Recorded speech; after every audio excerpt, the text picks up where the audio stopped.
L'atmosphère pluvieuse de ce mercredi 26 mars n'a pas empêché les membres et sympathisants du FIAD Porto Novo de tenir leur clinique de santé et de bien-être, et ce avec brio.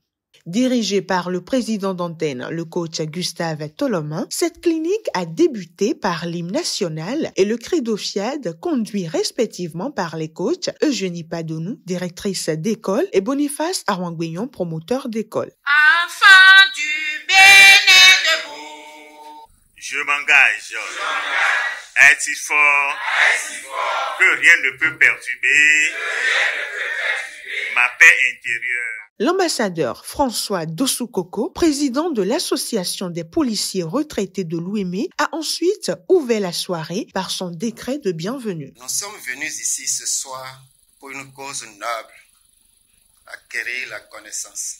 Alors, en vertu du pouvoir divin en moi, je vous décrète la bienvenue dans cette coquette salle dénommée Gustave Tolomé. Asseyez-vous confortablement et câblez-vous à la bonne fréquence pour recevoir les différents enseignements qui changeront votre vie si vous les mettez en application.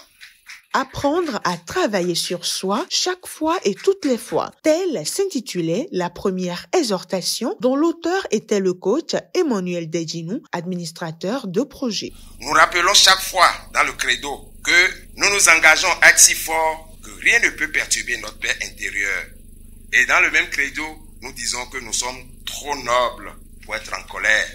Mais face à des situations que je qualifierais de crise, nous oublions tous ces engagements et nous réagissons comme de vulgaires humains, oubliant royalement notre côté divin.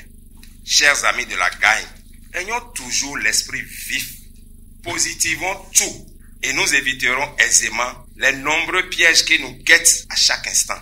Faite par l'instituteur et coach Julien Dossa, la seconde exhortation, quant à elle, avait pour titre « Qui écoutes-tu » ? Écoutez-vous les cris de détresse de vos poches, de vos comptes en banque. Écoutez-vous les paroles des médecins sur votre santé. Si oui, vous faites encore une erreur. Car toutes ces sirènes, tous ces cris d'alarme ne sont que des vanités. Chers privilégiés, abandonnez tout ce qui est vanité, tout ce qui est matériel. Ne cherchez pas ces choses-là. Cherchez Dieu et vous aurez plus rapidement que possible ces choses-là. Et pour apprendre comment finir avec le célibat, il y avait le coach Alban Soumaro, agent de la SBEE. le célibat, c'est uniquement le jeu. On ne voit que soi. Et quand bien même on a à côté un partenaire, on a toujours tendance à ce que les choses se fassent en fonction de soi. Et lorsque le partenaire en face est dans la même logique, et bien vivre le célibat véritablement. Finir avec le célibat dépend de plusieurs facteurs, dont les attentes, la personnalité, la situation entière. Avant de chercher une relation, il est important de savoir ce que tu recherches. Est-ce une relation sérieuse ou plutôt une flirt? Quelles sont les valeurs et traits de caractère que tu apprécies chez un partenaire? Il est important de ne pas chercher à forcer une relation juste pour ne plus être célibataire. Les meilleures relations se construisent sur une base de confiance et d'alchimie naturelle qui prennent souvent du temps à se développer. Le plus important est de rester fidèle à soi-même et d'approcher les rencontres avec sincérité. Enfin, l'appel à contribution lancé par le coach Yaya Adjadi, expert en informatique, et l'atelier de programmation conduit par le coach Romance Azaïnon, sage-femme d'État, ont été les deux dernières rubriques auxquelles l'assistance a pris part avant la dégustation du cocktail. Ce qui supporte le jeûne, c'est la générosité.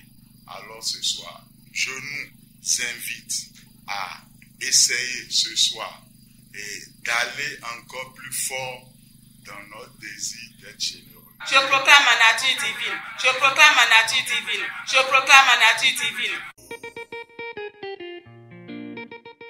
Par rapport au thème de ce soir, j'ai appris également qu'il ne faut pas se privilégier dans une relation aussi. C'est-à-dire il faut partager, il faut communiquer, s'intéresser à l'autre, essayer de savoir ce que l'autre aussi aime. quand bien même que ce n'est pas ce que nous aimons, mais au moins s'intéresser au penchant de l'autre. Voilà, pour qu'il y ait une harmonie, une sorte de soutien en fait entre les deux partenaires. La vie à deux est toujours une belle vie parce que vous avez le temps de partager vos projets, de partager vos joies ensemble et de pouvoir être toujours en interaction. Cette vision, je ne l'avais pas perçue au départ. Donc, je trouve que c'est un thème qui apprend beaucoup sur l'actualité que nous vivons. Voilà qui met un terme à la soirée de ce mercredi 26 mars à FIAD Porto Novo. Rendez-vous semaine prochaine.